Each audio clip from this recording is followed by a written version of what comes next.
Welcome everyone to this workshop, Outcomes Assessment with an Ungraded Canvas Assignments. We are so grateful that you have chosen to spend some of your valuable time with us. I'll go ahead and say that I'm Greg Beyer. I'm your distance education coordinator, and I also teach history. And I am Paul Mines. I am a researcher and IT analyst. I guess technically my title is IT Business Technology Analyst here at the college. All right. Go ahead, Greg. And so what we hope to talk to you today about is how to use the Learning Mastery Gradebook in Canvas and a no submission assignment to efficiently document student achievement of course learning outcomes. And then I'm also going to talk to you briefly about the tools that you have available to analyze the data that's going to be coming out of Canvas. And so we're going to start with a little bit of background. And then Greg is going to talk to you about assessing and generating SLO data in Canvas, particularly an efficient way of doing that. And then I am going to talk about putting that SLO data to use. Once you've gathered it, I'm going to talk about a tool that I've built to help analyze the data. And then we can even discuss some other things that you could do with that data as well. And go ahead, next slide. And so a lot of people have asked us why assess outcomes data in Canvas. And the short answer from a research perspective is it's pretty difficult to find reliable quantitative data to evaluate student learning outcomes. So some people use surveys, some people kind of just take a sense of how it's going in their class. Some people use course success rates, etc. But really what happens is if you use the outcomes assessment system in Canvas, you can actually do a quantitative analysis of individual outcomes that's more fine-grained and useful than just a course success rate. So you can actually look at specific learning outcomes. You know, you might know that student course success in your course, you want to increase it, or it looks good or whatever. But this lets you look at the particular outcomes that students are doing well on, students are maybe being more challenged on, etc. And then you can take this data out of Canvas too, and I'll show you this in a tool later on, and you can join it up to the demographic information of the students to support equity work. And then finally, the third reason here is that these data can be disaggregated and used to meet an accreditation standard 1B6, which requires that colleges disaggregate their student learning outcomes data. So with those three things in mind, I'm going to go ahead and hand over the presentation to Greg. Okay.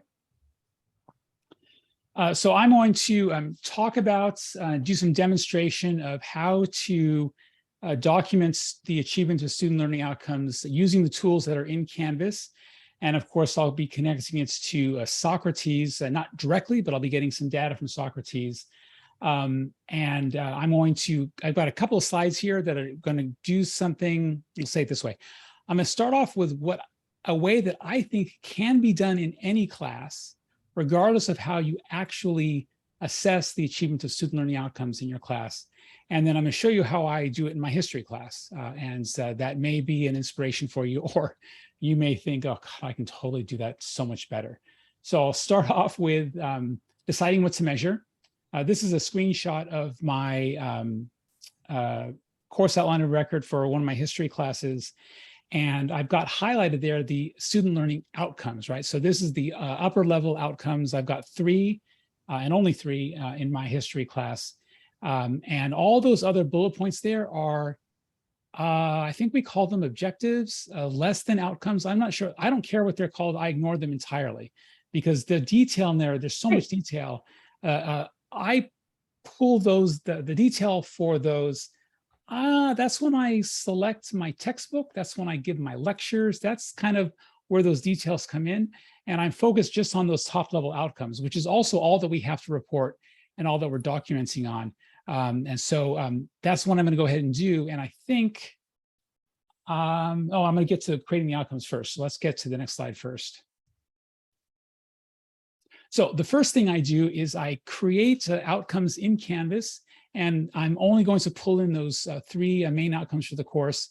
I'll take a quick step back and say, you see the formatting there, right? It says SLO, all capital letters, the hashtag sign, and then the number. And then the same thing for those other two. I understand from the work that Paul has not done necessarily, but has taken a look at it, that we at CRC are really good at formatting our outcomes throughout all of our curriculum. So that is a really nice, way to do this. It'll make things a little bit easier if you're doing it from my stage. And I'll talk about what might be coming soon a little bit later. So in Canvas, I'm going to create 3 outcomes. I've got 3 outcomes in my course outline of record. And the title of the outcome is the title there. You see that SLO number 1, demonstrated basic knowledge, all that. And then in the friendly name or the description, I've got this word, the word memorize with quotation marks on it. One of the things that I do for my students is I, of course, put my course learning outcomes on my syllabus, but the language that these things are written in is not written for students. I'm not sure how often it's actually written for me. It looks like it was written by people who are experts in educational linguistics and educational language, and that's not jargon I'm all that familiar with. I'm old enough that I remember when the course learning outcome wars happened back 10 or 15 years ago. So I come at this through an experience that was pre-SLO measurements. I remember having nightmares when I was a young person in grad school that the standard assessments that the K-12 students have to take, that we would eventually get those at higher ed. And we're not there yet, but I worry that we're going to get there. So this is part of that, that experience that I have and part of my memories. And I share that because I know that a lot of our instructional faculty colleagues don't necessarily have fond feelings that come up when they think about SLOs. So I'm letting you know that I also have had that experience. So I have that word memorized because what I do in my syllabus is I have a table where I put the official wording for the outcomes, and then in the next cell on the table, I have friendly language, student-friendly language, and I give a little short title like you see the word memorized there. So I think what I'm going to do now, is I'm going to go in and into Canvas and create this and show you what this looks like. So this will be a quick demo here. I'm going to open one tab that goes to a course in Canvas, and then I'm going to open another one that's going to go to, my official course outline of record. So I go to Socrates, and this is on the Los Rios intranet. I go to courses. I'm selecting History 310. There we go. And in case you don't know this, this is the curriculum management system for the entire district. The course outlines of record are not necessarily the same for the same course at the different colleges. So a C of course is CRC. This is History 310. So if I select that C button, I'll see my official course outline of record. There are my outcomes. I'm going to copy SLO number 1. So I've got that on my clipboard. Come into Canvas, and in Canvas on the course menu, there's a link to the outcomes tool. Now, if you've used Canvas outcomes before, this page may look different to you, and it is because it changed over the summer.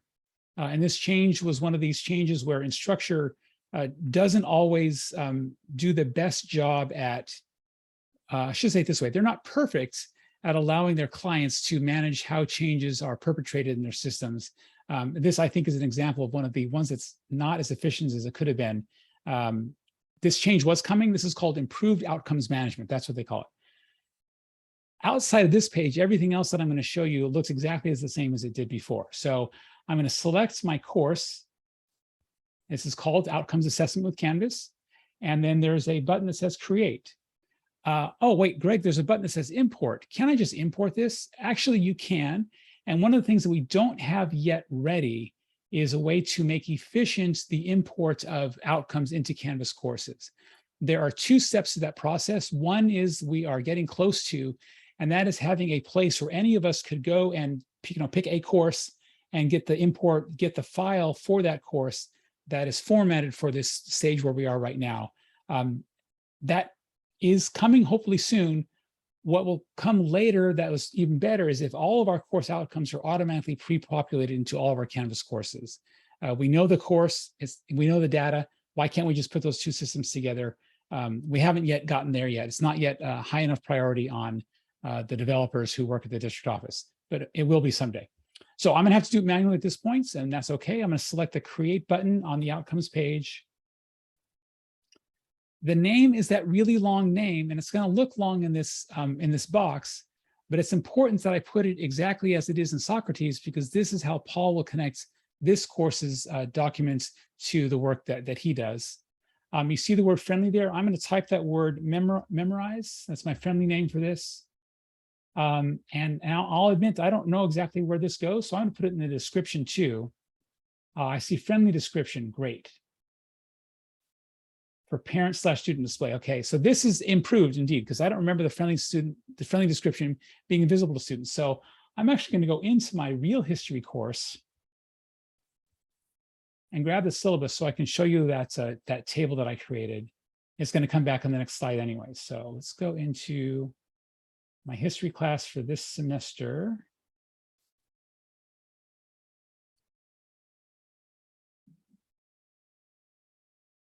And there's that table that I mentioned, right? So memorize some facts about the past. That's the friendly name for that.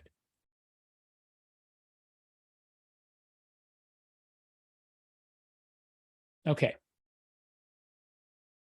The next part of creating an outcome is to decide the calculation method. And when I first saw this list of criteria and the calculation method and all that, I was really upset. And I was upset because for years and years, both as a student and especially as an instructor, I've worked really hard to assess student learning through the awarding of a letter grade. And every semester I change how many points my assignments are worth, because I reflect on what happened last semester. And you know what? I got too many points for the rote memorization stuff, or I got not enough points for the synthesis assignments that I have. And so I have those points because whether or not I believe in meritocracy or whether it's all just a matter of luck and hard work, I want to be able to distinguish between a C, a B, and an A grade. I know that matters to a lot of our students. It mattered to me when I was an undergrad and sometimes as a grad student. And so that work's already been done. So why am I doing that here? And this language here of exceeds mastery, all this kind of stuff, I personally don't like doing that. I think that an outcome is either achieved or not achieved. And the distinguishing between how much work students have the opportunity and choose to do, that to me is where the letter grade comes in. So what I do in my own courses is I just say, you know what, I'm going to get rid of that level and I'm going to change mastery to achieved. And I'm going to get rid of the other ones. And I'm going to say not achieved. Oops. So this is how I assess my student learning outcomes. Either they've achieved it or they've not achieved it. And Paul will show when he does his part of the presentation, it doesn't matter how we measure, we change these numbers or we have the levels and all that, because his data table will show the achievements one way or the other. The default, which I've already erased through and I'm not going to do again, but the default for outcomes is to distinguish between achievements, they use the word mastery, and exceeding achievement or exceeding mastery. And again, that is the standard in all the literature and all the official outcomes measurement, which is why you see it as the defaults in Canvas. Our K-12 colleagues do that. They do the achieving mastery and all that kind of stuff. Again, for me, that's what the letter grade is for. And for my classes, the outcomes are either achieved or not achieved.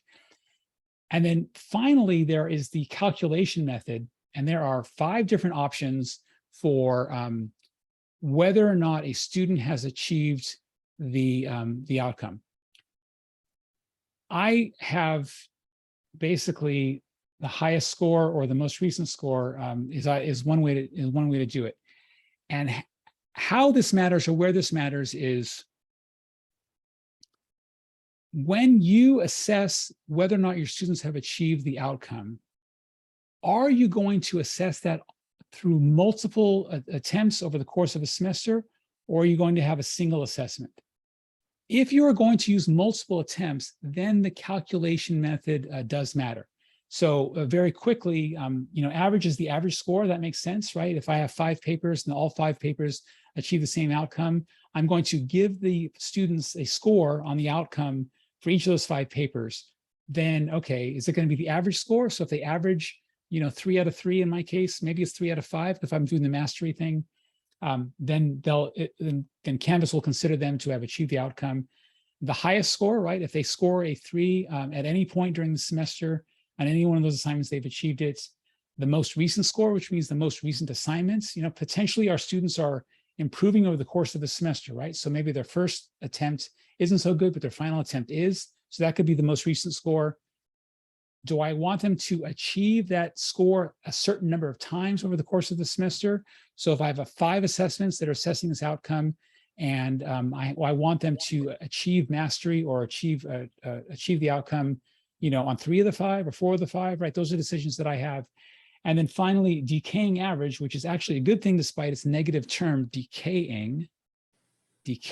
I don't like that word, but decaying basically means that the most recent score will be worth more than the prior assessments, right? And I just spent however many minutes talking about all these different calculations. I already do this for my grades. I think very long and hard about how many points each assignment is worth. And so I don't want to have to do that. And again, so this is my own way of fighting against the machine, if you will. So I say highest score, because I'm only going to do a single assessment. Okay, I'm going to click the create button here.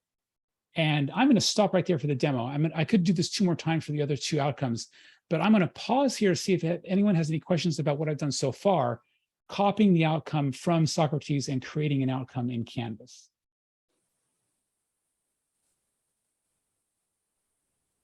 Greg, I guess one question that I have, and this is Marcus, would be, since some of us have major SLOs and then categories underneath it, would we create separate outcomes for each of those subcategories as well, or would those be better placed inside the description field? That's a great question. I'm going to attempt an answer, and then Paul, I think you might have a better answer to me. To me, the only ones that I'm using Canvas to document whether they've achieved it, right? What I just did in terms of assessing, attaching an outcome to an assessment, which I know I haven't demonstrated yet. It's only for the ones that have this label SLO1 in this class, right? SLO2, SLO3. Classes have different numbers of student learning outcomes. I know there are some that have 6 or 7 or maybe even more. And I think there are some that may have fewer than 3. But Paul's pulling from Canvas the assessments data for just the ones that have that SLO in the title. And so to answer your question, Marcus, if the outcomes, the sub-outcomes that you're mentioning, if they have that as part of the title, then yes, they would be assessed separately. Paul, is that? Yeah, exactly. So you would probably want to put those sub-objectives like in the descriptive text of the SLO is basically how that would work.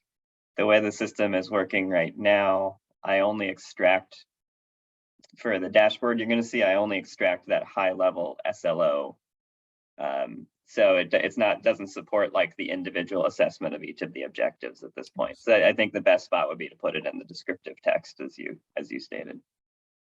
Thank you. Okay. Okay. So the way outcomes assessment works in Canvas, 3 things must be true. Number 1, you must have an outcome, at least one, right? I've got one in this sample course. You must have outcomes. Number 2, those outcomes must be attached to a rubric. You can attach one outcome to as many rubrics as you want. You can also attach multiple outcomes to a single rubric.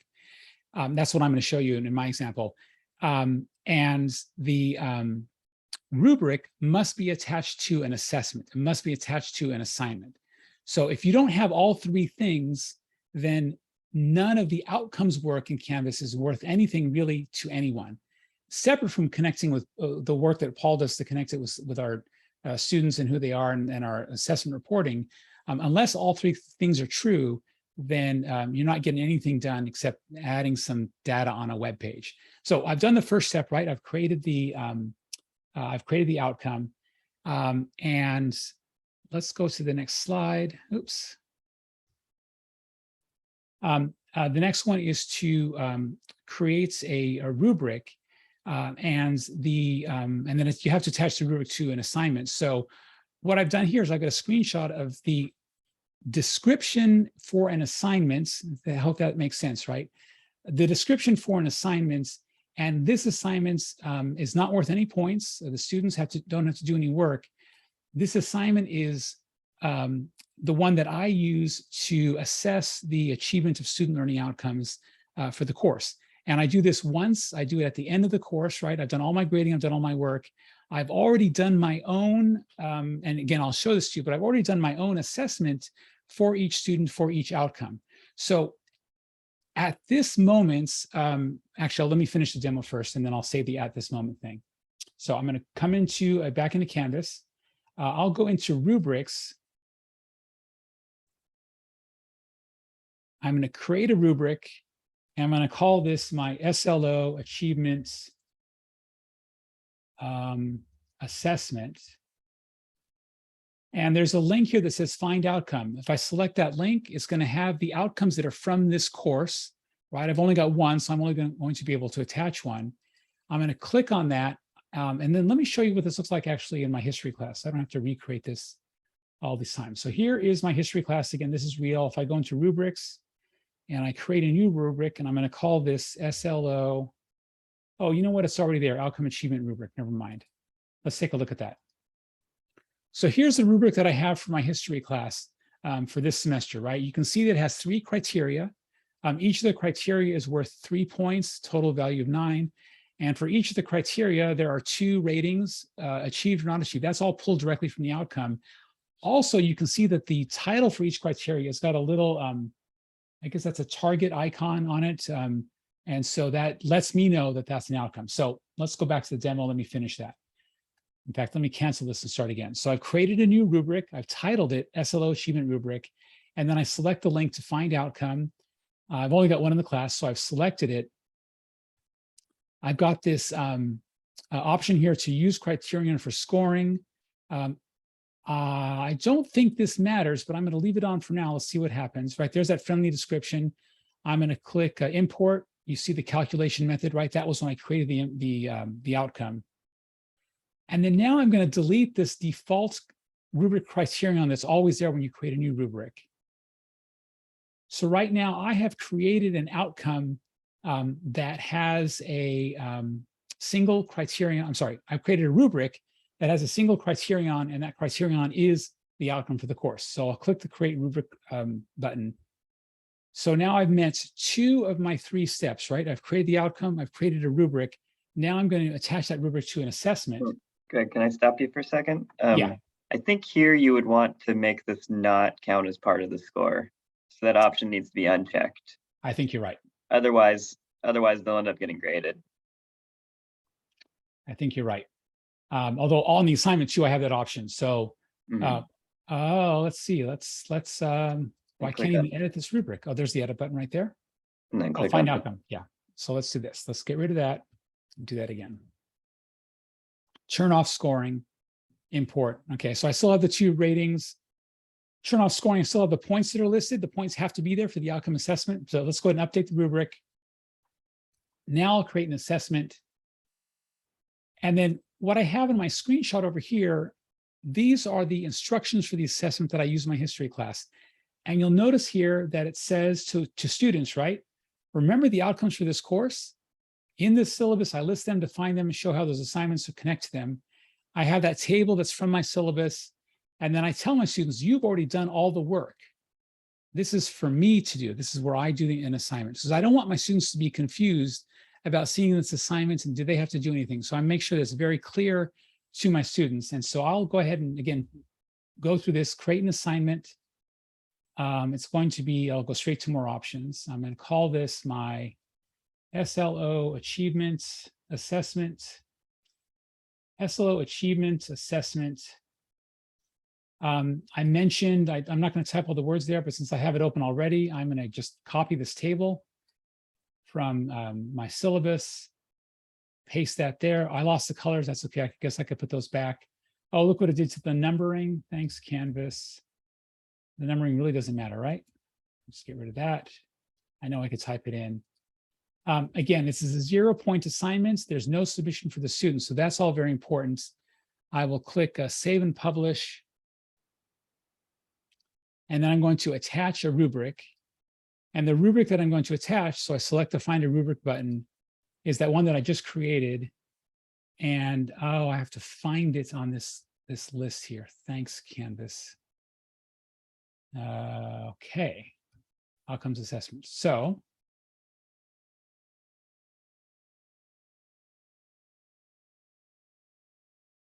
there's the course, use this rubric. And now I'm going to edit this rubric because I want to make sure I select the option to use this rubric for assignment grading. I can't remember if I did that before or not. Let's go back over here. I think this improved outcomes assessment is throwing me off. Okay, personal outcomes assessment.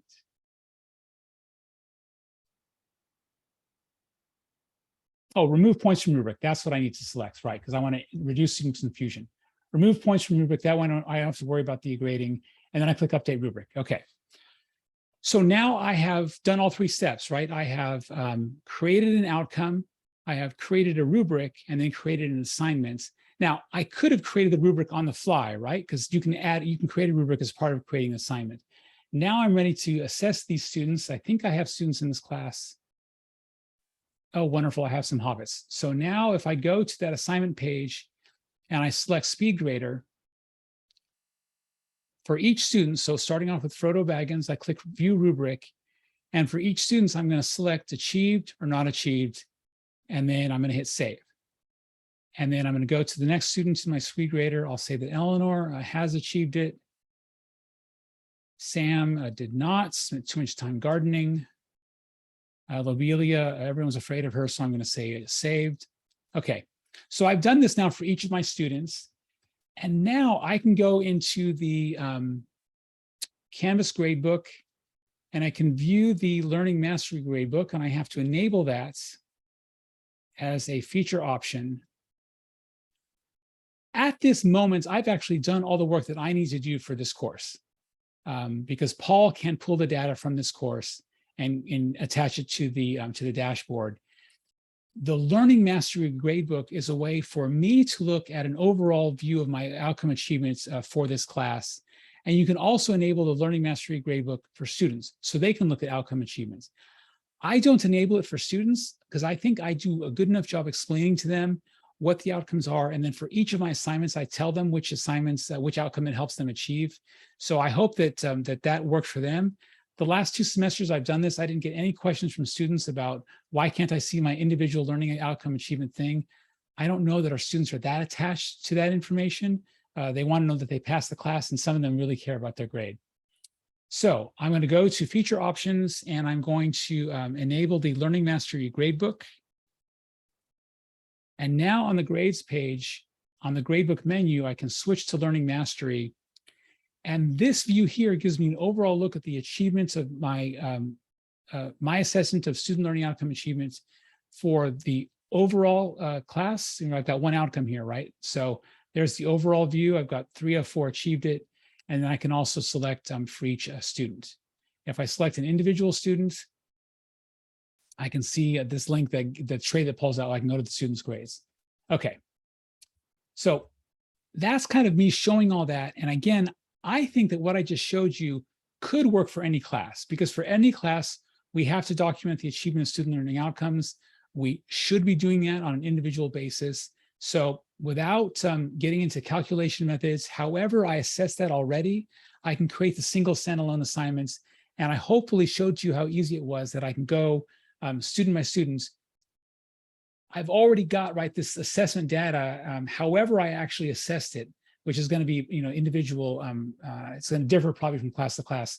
I haven't yet shown you how I do that, but I hope that makes sense. And let me pause here to see if you have any questions on that last part of it. Yeah, Lauren. I have a question on the rubric. Let's say one way that you test the memorization would be through quizzes that they need to have names, dates, you know, events. Would you then need to go back to quiz 1, 2, 3, midterm 4, 5, 6, final, and then you're separately looking at that in the grade book? Or are you going off of, yeah, this person ended up with a B plus in the class or a B in the class, so they must have met that? Like, where is that kind of granular part coming in? That's coming up in the Oh, my okay. example, yeah. But the short answer to your question is yes. And what you could do, and I don't do this, but you could take a regular assignment. So let me pop into my my history class again. You could take a regular assignment. So let me go take a look at one of my writing assignments.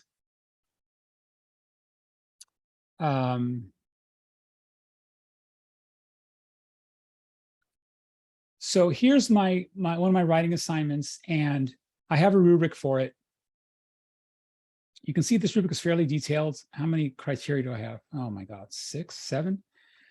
I would have to add an 8th criterion, and that 8th criterion would be the outcome, right? And then when I'm grading each student's submission, right, I'm clicking in each of these boxes as I'm grading it. I would then have to click an 8th box. And then I would have to, and then here's where I worry about student confusion, is you can remove the points from the individual criterion that is attached to the outcome. Our students going to be worried about, in this particular example, right, 7 criteria, and they get a level for each of those criteria, and those things all add up to 60 points. And then there's this 8th criterion that doesn't have any points, and what does this mean? Did I achieve the outcome and all that, right?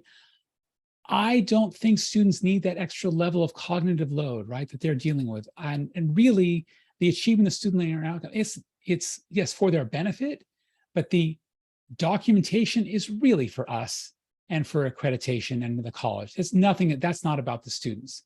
And so that's kind of how I do it. And then you're about to see in my classes how I dispense with having to do this on each additional thing. Okay, let me see. I think my next thing might Greg, be, quick question.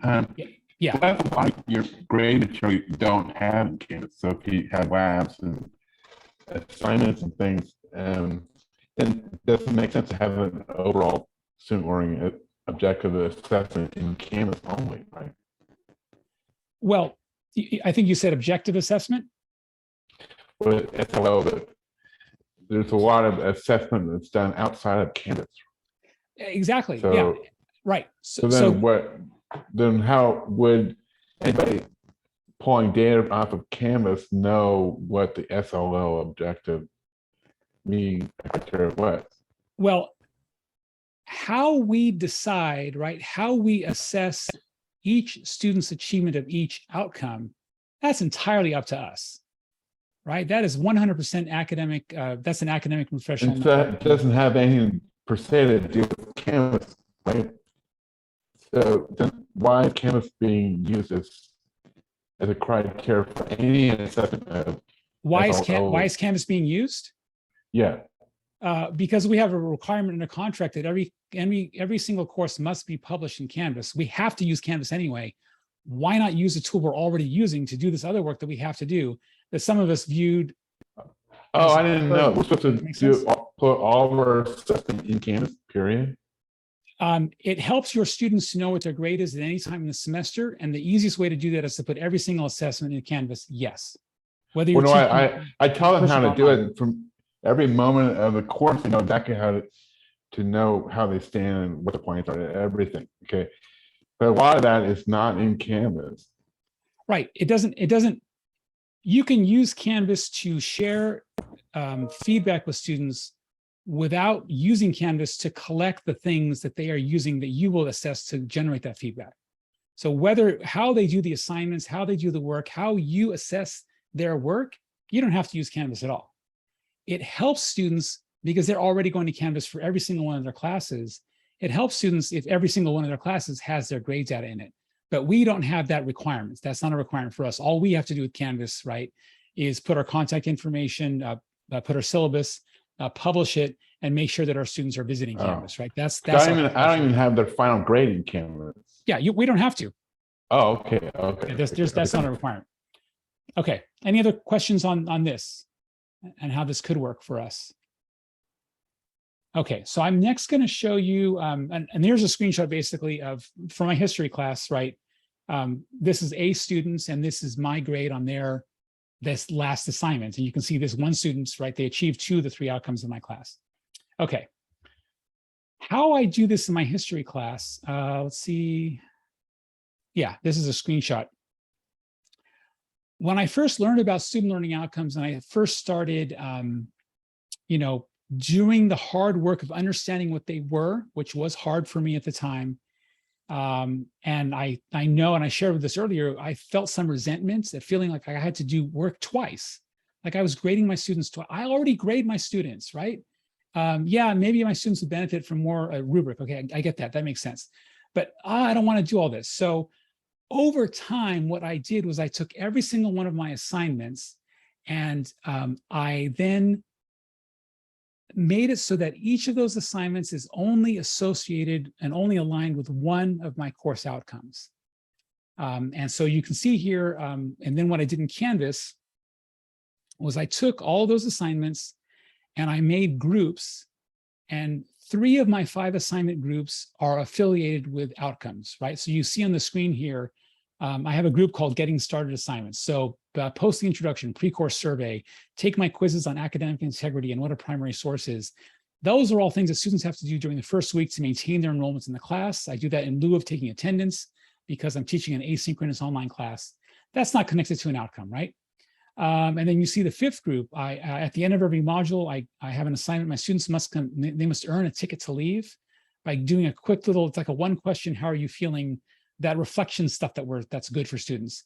I have a midterm self-assessment, and then my final exams are entirely reflection. I don't ask my students for the data information dump. Don't regurgitate all the crap you think you learned. Tell me in your own words what you think you learned, right? That's kind of how I do that. So my final exam is not part of the outcomes assessment. And again, neither is the first week. And then the middle 3 groups, I've titled, those are those friendly names there, right? Like memorize. I've titled those 3 groups to match my 3 outcomes. And in the work that I have done over time, I have come to terms with the relative point value for each of those groups towards the overall point value in the class, and equating that more or less with the equivalent worth or value of those individual outcomes, right? Nowhere does it say in my history class of 3 student learning outcomes, nowhere does it say in curriculum that student learning outcome 1 must be worth 20% of the final grade and student learning outcome 2 must be worth 40%. And right, we don't have to do that at all. And it's up to us as individuals to value, if the points are equivalent to value, the lower order thinking skills, right? Memorize, those are definitely lower order thinking skills. And that's my students. I give them a quiz. Did you read the checkbook, the textbook? Answer one of the comprehension questions from the test, right? Very, very low level thinking things. Is it appropriate, or should I make that only worth 10% of the final grade in the class, right? It's one of the 3 outcomes, so should it be equal? There's no perfect answer to those questions, and thank goodness there's no legislated answer to those questions.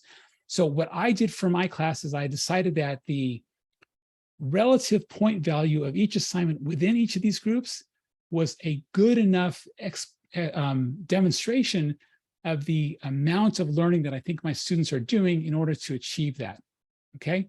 So I'm basically trusting my own work I did previously in terms of valuing each of these assignments.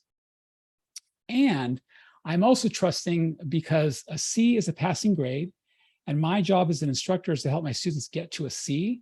If they want to get a B or an A, great. Here's some extra work you can do. My job is to help them get to a C. And remember that for outcomes achievements, it's either yes or no, pass, not pass. Oh, passing is a C. Great. What's a C worth? Oh, 70% is a C grade. So what I do for each of these outcomes is for each of these assignment groups is I say, if a student has achieved an average, score once all assignments have been graded, if they have achieved 70% or higher in the assignments group, in the assignments within that group, then they have achieved that outcome. So here's a screenshot from my history class. I think this is from the spring. Student number 1, they achieved all 3 outcomes, right? They got 100% on memorized, 86% on recognized, and 72% on analyzed.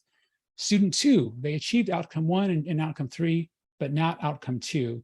Student 3 didn't achieve any of the outcomes. Student 4 should have dropped the class, right? These are the, this is my assessment of student learning outcome achievements. And then on that assignment that I showed you before, I pull up 2 browser windows. One has a speed grader for that assignment. One is the section of the gradebook where these scores are calculated automatically. And I just go student by student, check, check, check, check, check, check. And then I get that work done. For me, as an instructor who's already done the work of attaching each assignment to an outcome, creating these assignment groups was actually pretty easy. And the last thing I did was I renamed these assignment groups because I want my students to know, because I tell them in the syllabus, these are the outcomes. And the syllabus says, right, for each assignment, this is how you're achieving it. I also want them to see on the gradebook, yeah, they are working towards these outcomes. Okay. And I think that I am going to pass it back to Paul.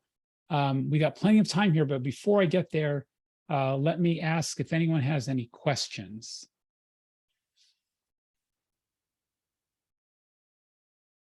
And I'll say before anyone asks anything, sorry. So Lauren, yeah, you're still here. Lauren, this is how I do that. This is how I get the little pitter patter of assignments all the way through. This class I have overall has got like 70 frickin' assignments. I don't know why I did that, but they're all some of them are summative, but a lot of them are small and easy to grade. 16 of them are those multiple choice quizzes I don't have to do. There's another 16 where I'm reading a paragraph or they're writing to answer a comprehensive question. So the grading is relatively easy, but because I've set up this system, I don't have to do something separate or extra work for the student learning outcome achievement, student learning outcome achievement assessment. So if I can just do a quick clarifying question. Yeah. So in your gradebook, when you go to look at it, it already has like, here are all your chapter quizzes that are already grouped as outcome 1. So you have it as one column. You're not going through 16 columns to figure that out? Yes. Because that's my gradebook is wide. Like I've got a lot of columns for a lot of stuff. And so that's my thing, is kind of digging back and forth to find stuff.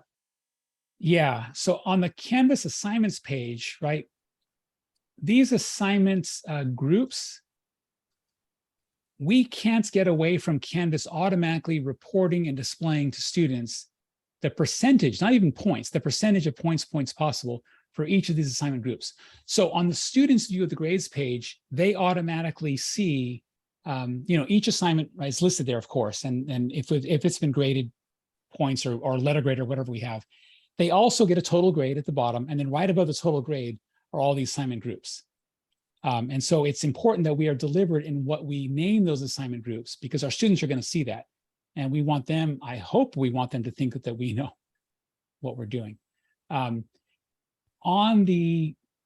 the gradebook itself, right? I don't want to pull that up because this is being recorded and there's real student names there. But in the gradebook itself, in the Canvas, if you scroll all the way to the right, automatically, and it's always visible, even if you're only showing grades from a certain module or grades from a certain whatever, you always see for all the visible students, these 3 columns, or I'm sorry, it'd be 5 columns, right? In my class, so I got 5 assignment groups. So this is also always visible as well. So I like all this because I'm taking advantage of stuff that's going to be there anyway. And I mean, stuff in Canvas is going to be there anyway, in addition to the, not having to grade stuff twice.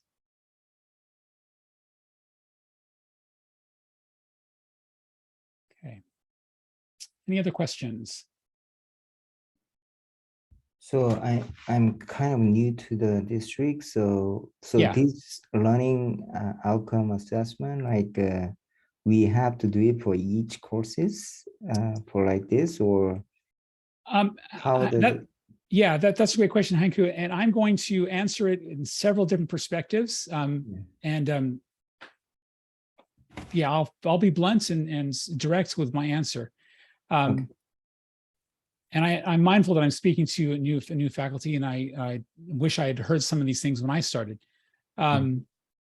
So the documentation of the achievement of student learning outcomes is a college responsibility, and it's part of our accreditation standards. So we have to do that at one level or another. what we have done so far, and I think Paul mentioned this briefly earlier, is, and I haven't done this because I'm not a full-time instructional faculty member, so please tell me if I'm wrong, and if I'm right and you don't want to admit that this is what happens, then that's okay too. But I have heard, sorry for the passive voice, that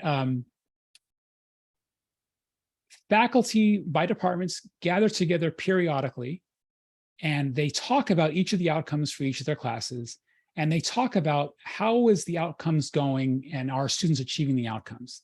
And they agree that they are or they aren't, and they have thoughtful, and I'm sure this is true, thoughtful discussions about, hey, you know what, outcome 1 in this class, all the history 310, right, instructors, yeah, my students are having a hard time with this. What are you doing in your class to help your students achieve it, right? They will share notes about how they're doing that kind of stuff. And then that data, they decide as a group, are our students achieving this outcome?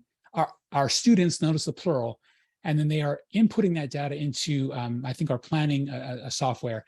And then it does get collected and does get reported, but I don't think we are yet doing the demographic breakdown of our SLO achievements. So this system, whether you attach the outcome to every single assignment and figure out the calculation method, whether you create a single assignment like I did, this system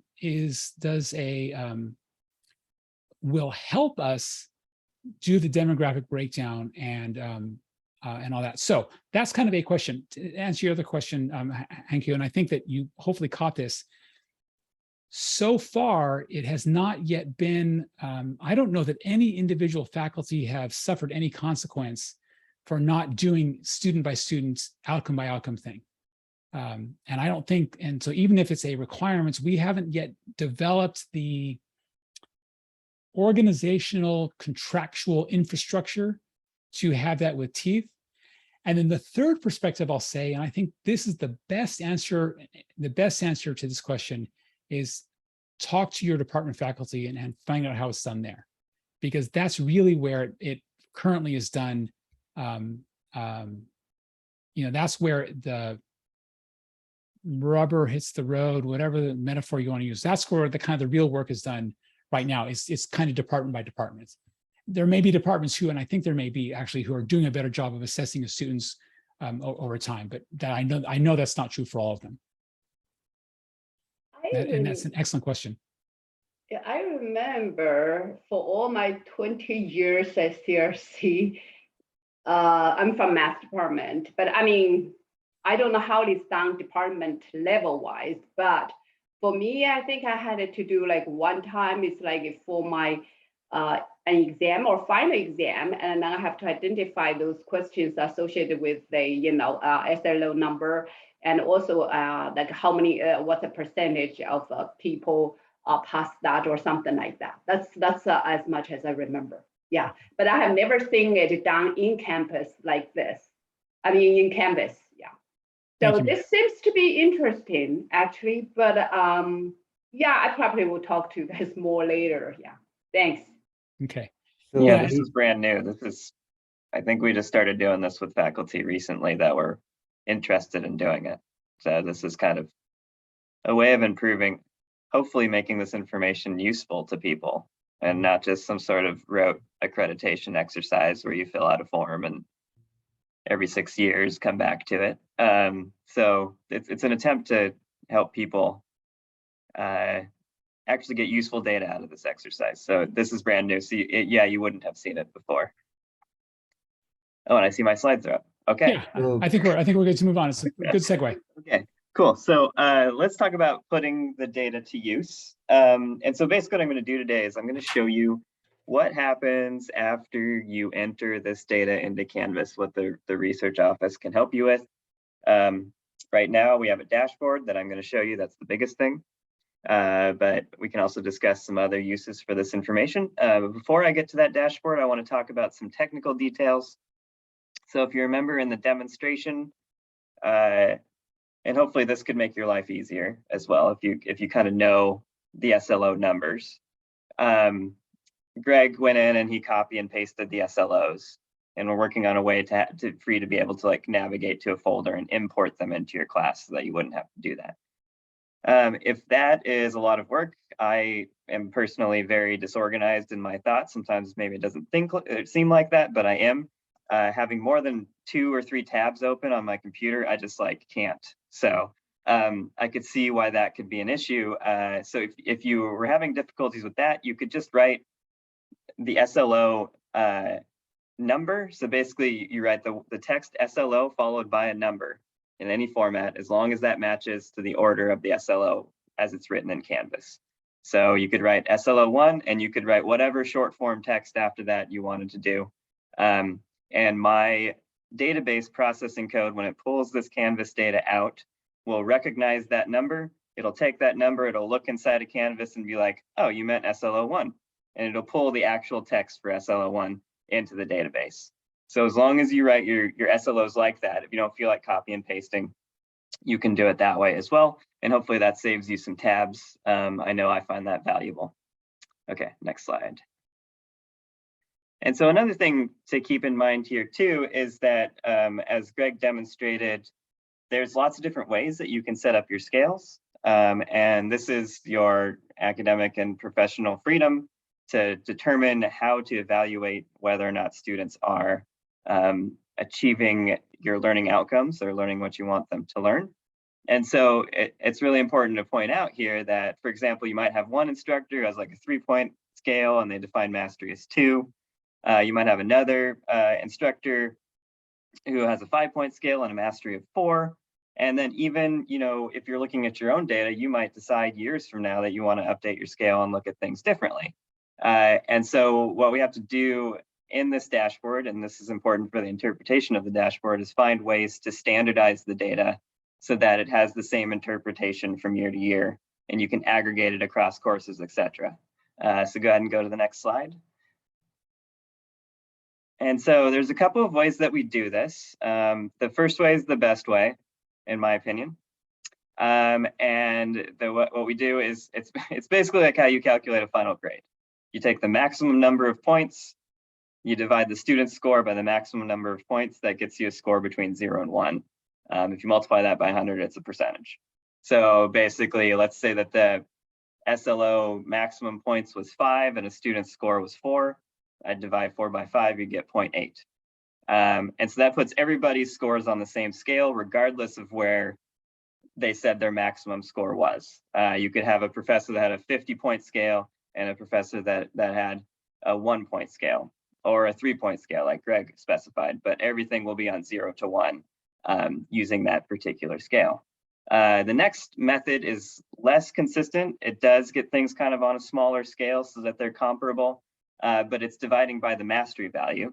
This is also interesting to instructors because you might want to see like how many students go above your mastery value. So in this circumstance, if let's say the teacher or the instructor, excuse me, said that mastery was 4 and the student got a score of 5, then their value here would be 1.25, 5 divided by 4.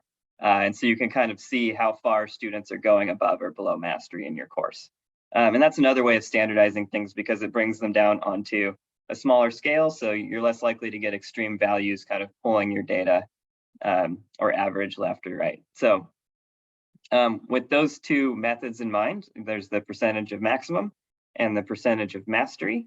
We are now prepared to take a look at this dashboard to see what you can do with this data once you've entered it into Canvas and we've extracted it out at the end of the semester. So I am going to grab the screen away from you, Greg.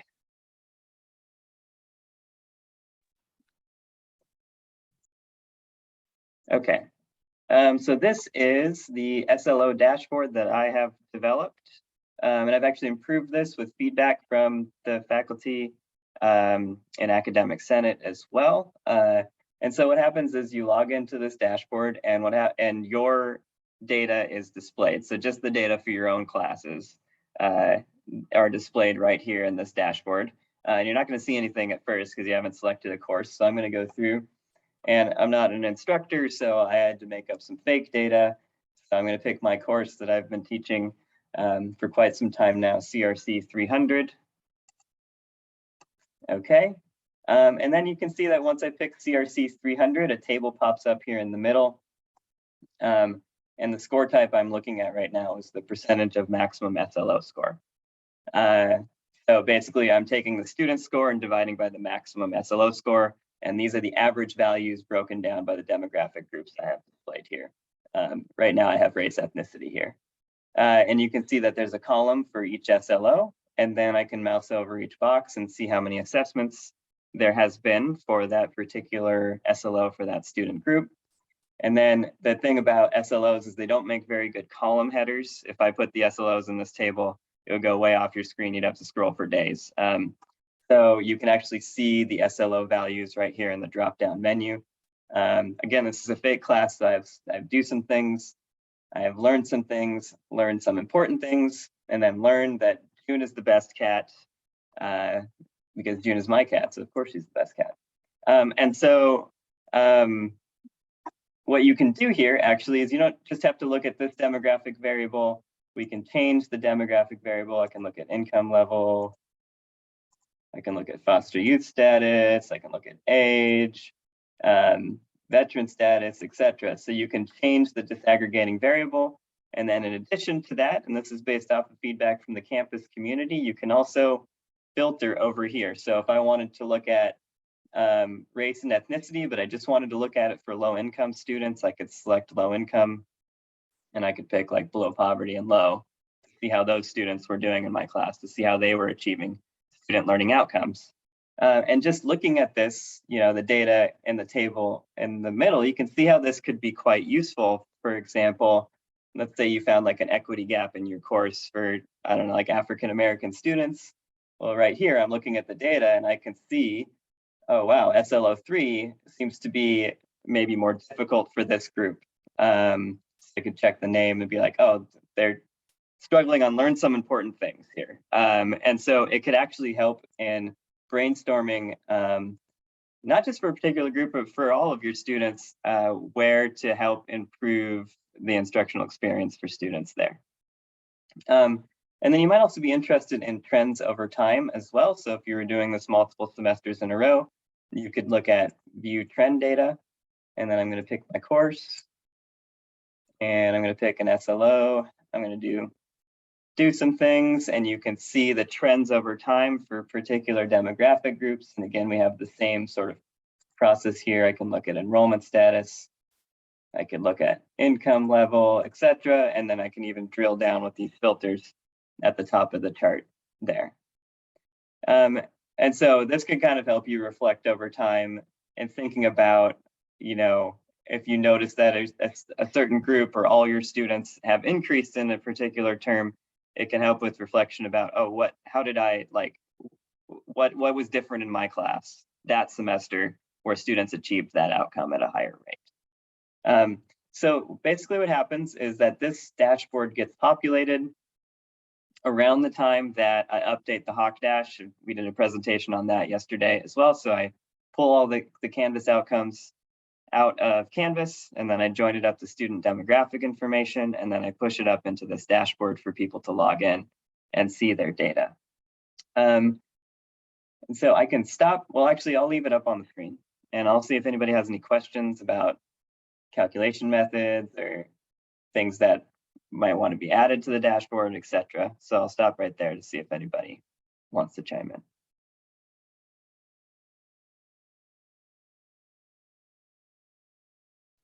Paul, is there Min asked for a link, and I assume she's asking, or I'll share, right? For individuals, the data will only be there if we've been using the tool. Right? Yeah, so there's actually there's some instructors on campus that will have data in this dashboard, including you, Greg. But yeah, exactly. So you would need to have evaluated student learning outcomes in Canvas in order for the data to show up in this dashboard. But I can provide the link if you want to go in and check it out. You can go in and look. I'll have to see if I gave campus community access yet, but no. Well, yeah, Greg, you have access. Yeah, no, I know I have access, but I'm thinking if I haven't yet, if I was an attendee and I wanted to explore this, is there any way that I could play around with the dashboard, knowing that it's not going to be my data, because I haven't yet been using the system? So could others play around with what you're looking at? That's hard. Okay. You know, I could create a demo dashboard where I put some fake data in there like this. The way that this works is that it filters based off of your ID when you log into the dashboard. So right now I've got all this fake data assigned to my employee ID. Okay. So it filters based off of that. I think maybe a good example might be to watch the recording of this session. Yeah, you could do that, or we could meet and discuss. And I could also create a demo dashboard for people to log into. That wouldn't be too hard in the long run. Yeah, any other questions? But I can give a link so that, you know, if you were to do it this semester, then early spring, you'd be able to see the outcomes that you assessed in Canvas. Thank you. I've got another question, and that is, rather than us manually going through the process of populating these outcomes, is there a way, since we already have them in Socrates, to draw them out and maybe deposit them in a Canvas course from which we could then relatively easily import all this? That is a fantastic question.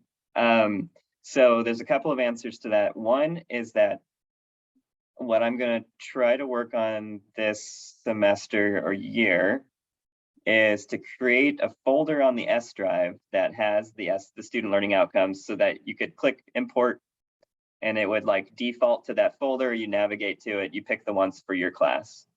It's a little more difficult because, well, Marcus, you've dealt with in SQL, like basically you can't just enter an out. Each one has to have a unique identifier, right? So basically I have to create a file for each individual class, not just like the high level course of record. So that's a little more difficult because like a lot of times those things change until like census. So maybe I would have to do it at the end of the semester to like have people be able to import it or something. I'm not sure, but yeah. So that's the first answer. The second answer is that I think maybe it's possible. We'd have to talk to DOIT to just have them by default be put into the class based off of the course of record. Exactly. And then that would just be so easy. It would save you copy and pasting, etc. So, and then it would just be a matter of creating that ungraded assignment, attaching that rubric to it, and then just like when you're doing your grading at the end of the semester, just like go through and rate the outcomes there. Yeah, and I'll add that the format for the import file is actually linked from that outcomes page, right? The outcomes management page. It's a CSV file, and it tells you what, you know, the required columns, required cells and everything. But the one of those things is the unique ID.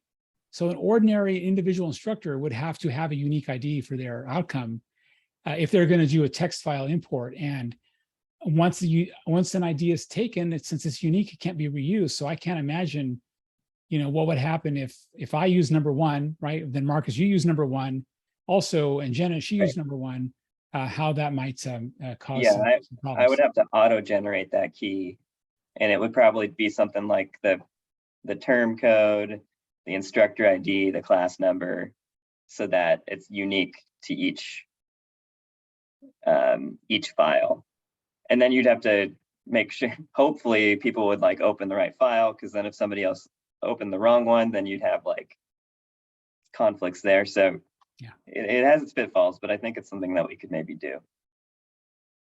And we'll all work on those of us who have, you know, I will, at the meetings that I attend, and this has been a request from the LMS coordinators for years, or maybe not at the top of our list, but we have talked about it before, is let's get these outcomes into Canvas by default, because we know the information, because they're all official courses and we have official course outlines of record.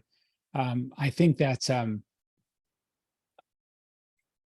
I don't think that our other colleges in Los Rios are as well organized on their course outlines of record in terms of identifying the SLOs as we are. I think that is a fair statement to say. So unfortunately, that would be a barrier to doing something district-wide. But why not work on doing something for the campus? Because we could model for everyone else. Mm-hmm. And you know, as I was thinking about the use of these data, if people are going to gather them, one other thing that I think would be extremely useful for departments is, I think pretty much maybe not every department, but a lot of departments have like a short sequence of courses where you have like a prerequisite course and a course after that. A lot of departments have stuff like that. Imagine the coolness of being able to be like, okay, the program getting together and looking at the students that pass the prerequisite course and then seeing the outcomes where they achieve high in the next course or don't do so well in the previous or in other outcomes, and being able to look at your curriculum and be like, oh wow, okay, so these students, they're actually struggling on this skill on the next level. It would be really cool if we could maybe address that in the course before. So like you can just kind of imagine the power of these data beyond just like the reporting aspect of it. This could be something extremely useful for departments trying to figure out if their students are achieving their learning outcomes and finally ultimately completing an award or degree at CRC. I have a question kind of along those lines, and you guys might not be the correct people to direct it to. It might be a union issue. I'm in a really tiny department. For people that don't know me, it's me and Mun. So we have some classes that are only taught by adjuncts that have the last 10 times we've offered it have only been taught by adjuncts. And my understanding is contractually, this falls outside of some of their workload. And before Mun was hired, and I was the only one in the department as a full-timer, and I was trying to do all the assessment stuff. I had no idea because I had never taught the class. I didn't have anything written from anyone. I was calling people, begging them to just tell me, like, how are they doing? Are they passing? Or, you know, what are they hitting these skills? So that might be part of what Greg was talking about in terms of like codifying, like how to get the information from folks in our departments. But I don't know that I mean, that I feel like that's a hiccup that some of us are going to be potentially dealing with, as you know, even if, you know, we're super on board with adopting this, being able to look across a full department, or in a large department, if 3 faculty members are doing this and 18 are not, or 14 are not, then what does that look like with the data? Lauren, you bring up a really good point. And the system is only going to be as useful as people use it, right? The data won't be, if I'm the only history instructor who's using it and I only teach 1 class a semester, it's great for me, I guess, but it's going to be hard to make that relevant across the departments. And I think you're right about, I think the question is, how do we normalize this type of assessment and just make it part of what we do? I don't know that our contract specifies, you know, what we do for grading, and we have to fill out final grades. So, you know, maybe there's a thing that could be added to our professional responsibilities. I know one of the criteria, right, is maintains grading records. That's one of our 17 criteria that instructional faculty are evaluated on. Why couldn't a peer review team say, hey, let's grading includes the assessment of student learning outcome achievements?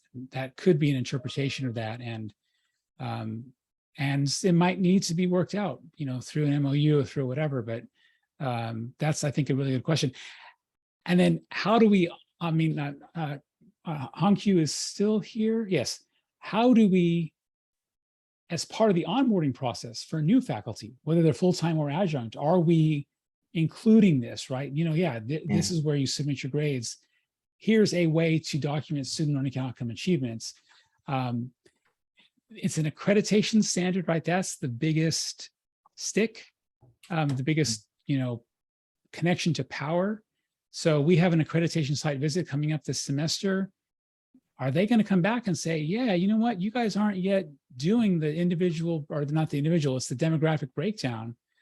You know what, you guys should be doing it. And we might be inspired through their action to make this a more formal, I mean, whatever system we use, right, whether it's this or not, to make that a more formal structured process for ensuring that something gets done. And then if it's formal and required, then we'll hopefully be able to muster up the resources that we need, in particular small departments, in particular those course sequences that are most likely taught by adjunct faculty, so that we can make it more easy and more effective to collect this type of these data.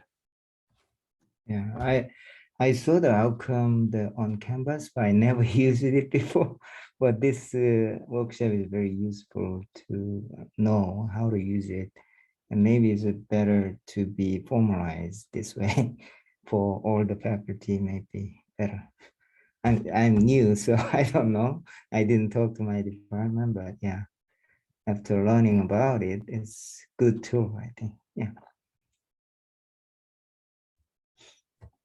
Well, to make it effective too, don't you have to standardize the learning objectives themselves? Okay. That's already been done, because we have those in our course outlines of record. So that work has been, and we at CRC have been, again, very well organized in how the data is formatted. For courses, but for instructors, they have details of that, additional aspects of that. Can't they? Well, how each of us assesses each student's achievements, that is up to us individually. So that doesn't have to be standardized. I hope it's never standardized, because I love the diversity of approaches that we all bring to instruction. We have the same outcomes for the same courses. How we help our students achieve those outcomes is up to us. How we document and measure whether they've achieved those is also up to us. So yeah, so I think that we don't have to worry about the standardization, and I hope, and I assume, I know I would fight against the standardization because that's not appropriate for free-thinking professional individuals.